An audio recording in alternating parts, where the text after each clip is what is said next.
Hi, I'm Michael, and welcome back to another SkyPortal how-to. Today we'll be taking a bit of a deeper dive, looking at the observation page.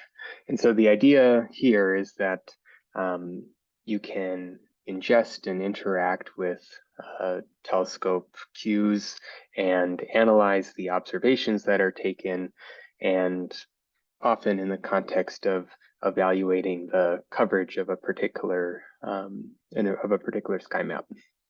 So if we start on our page here, we once again go to Other, and click down to Observations, and we're presented with the page here.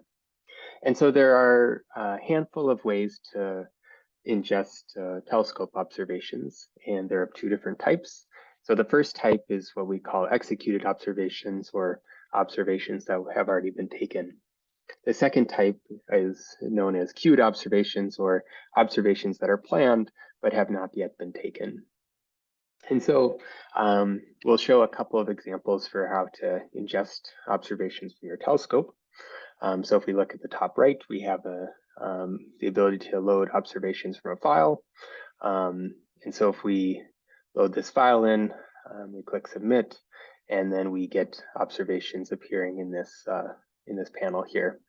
And so you can see that it's for a given telescope, instrument, a unique observation ID for the particular observation, the observation time that it was taken, the filter, the exposure time, air mass is one option, the seeing, and limiting magnitude. And so if we just take a second and move over to the SkyPortal docs under uploading observations here, we provide examples for the kind of files that you can use to upload observations.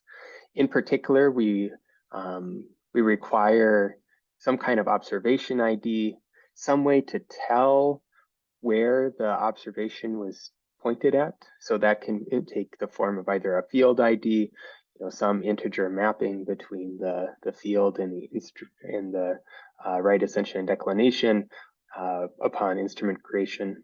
We have an earlier video on that you can take a look at. The observation time, and this can be given in a variety of formats, ISO, ISO-T, JD, and things like that. Seeing, limiting magnitude, exposure time, the filter. We also have this concept of processed fraction. Sometimes some portion of the image could not be reduced properly, and so we also have the ability to track that. As I mentioned, there's a couple of different ways to specify where an observation is taken. One is by field ID, or the other is by providing columns for right ascension and declination, and both are viable here. So coming back to this page, so we just showed how to upload from an observation file. We can do the same by querying an API. And so in this case, I'll show an example of querying from ZTF. So you can see here, you can provide the start and the end date, and then we will query an external API to look for the observations taken by this particular instrument. This is valuable for telescopes that provide such a service. So for robotic systems like ZTF, it may be useful to tie into an API such that you can query observations automatically to perform, for example, automated overlaps between the fields of, in this case, ZTF and GRBs.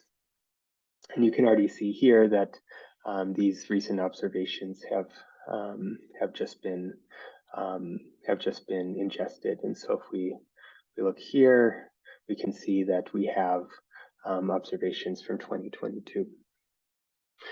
Okay, so moving on for a second, as I mentioned, we have this concept of queued observations, and so we can take a look here to see what observations are in the queue tonight for ZTF. So yeah, so if we look here, once again we have the queued observations.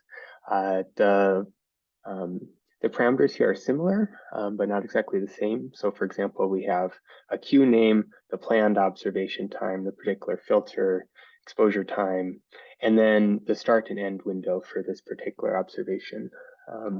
For many such systems, observations are taken in windows rather than at a dedicated time, just due to potential changes in the schedule.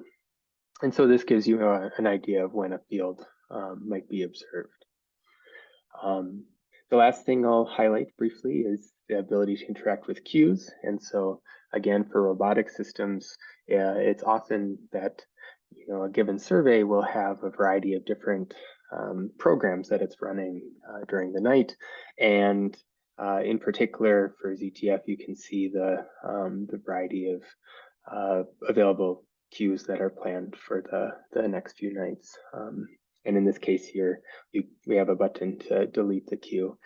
This may be useful in cases where you have triggered a target of opportunity observation and would like to actually remove that from the queue, or just check that it indeed was there after you submitted. Once again, I'd like to invite comments, questions, thoughts. We look forward to hearing from the users as to their needs and what might be most interesting next. Otherwise, till next time, we hope you have a great day.